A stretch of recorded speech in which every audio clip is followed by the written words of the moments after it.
మన ఆరాధనలో దేవుణ్ణి కలుసుకోవడానికి వచ్చిన ప్రజలారా, మీకు ఒక శుభవార్త. కొన్ని దినాల నుంచి ఒక ప్రత్యేకమైన ఈవి నీ కొరకు మాత్రమే ఇవ్వటానికి దేవుడు దాచిపెట్టి ఉంచాడు.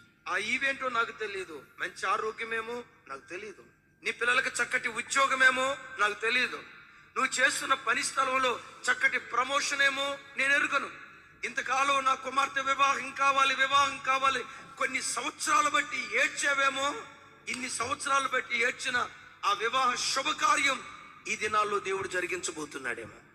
కష్టపడి చదువుకున్నానయ్యా, సరైన ఉద్యోగం రాలా, చదివిన చదువుకు తగిన ఉద్యోగం రాలేదు, చిన్న ఉద్యోగం చేస్తున్నా అని కొన్ని సంవత్సరాల నుంచి చక్కటి ఉద్యోగం కొరకు ఎదురు చూసి నిరాశతో ఈ ఆరాధనకు వచ్చావేమో.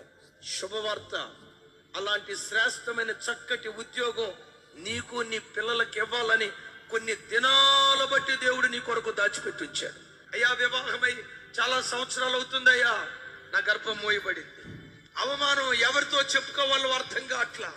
కొన్ని అవమానాల మధ్యలో నేను చిక్కుపడ్డానయ్యా, ఆర్థిక సమస్యల్లో చిక్కుపడ్డానయ్యా, ప్రజల మధ్యలో తలెత్తుకోలేక అవమాన భారంతో కన్నీళ్లు విడుస్తున్నానయ్యా. అలాంటి స్థితిలో ఈరోజు ఈ ఆరాధనకి ఎవరైనా వచ్చారా? ఒక శుభవార్త. కొన్ని సంవత్సరాల నుంచి నువ్వు అనుభవిస్తున్న సమస్యకు పరిష్కారం నా దేవుడు కొన్ని దినాల నుంచి దేవుడు దాచిపెట్టి ఉంచాడు. అందరినీ ప్రేమించిన ప్రేమతో యేసయ్య నిన్ను ప్రేమించలా. ఈ మాటలోతో అర్థం చేసుకో. యేసయ్యకు నువ్వు అంటే చాలా ఇష్టం. నిన్ను ఒక ప్రత్యేకమైన ప్రేమతో ప్రేమించాడు. నిన్నెవరూ ప్రేమించనంతగా ఈ దేవుడు నిన్ను ప్రేమించాడు. అమ్మ కూడా నిన్ను అంత ప్రేమించలేదేమో, నాన్న కూడా అంత నిన్ను ప్రేమించలేదేమో, నాని పిలుచుకునే ఏ తోబుట్టువు కూడా నిన్ను అంతగా ప్రేమించలేదేమో. ఈ దేవుడు ప్రపంచంలో నిన్నెవ్వరూ ప్రేమించలేనంతగా నా దేవుడు నిన్ను ప్రేమించాడు. నా దేవుడు అంటాడు, నువ్వంటే ఒక ప్రత్యేకమైన ఇష్టం నాకు. ఒకవేళ లోకం చూసి ఇదే భర్తను కోల్పోయింది వెధవరాలు, ఇదే సంతానం ఇదే ఇదిగో ఇలాంటి పనికి మాలింది, ఈడ ఎప్పుడు అప్పులతోనే తిరుగుతాడు, ఈడ ఎప్పుడు పేదరికపు బ్రతుకు, లోకం నిన్ను చిన్నచూపు చూస్తుందా?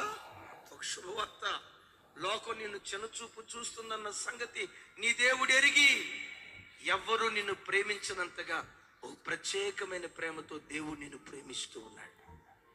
నీకు మాత్రమే ఇవ్వాలని, నీ భర్తకు మాత్రమే ఇవ్వాలని, నీ పిల్లలకు మాత్రమే ఇవ్వాలని, నీ కుటుంబ సభ్యులకు మాత్రమే ఇవ్వాలని నీ కొరకే దేవుడు కొన్ని ఈవులు దాచిపెట్టించాడు. దేవుడు దాచిపెట్టిన ఈవిని యేసు నామములో ఈ దినమే దేవుడు నీకు అనుగ్రహించును గాక.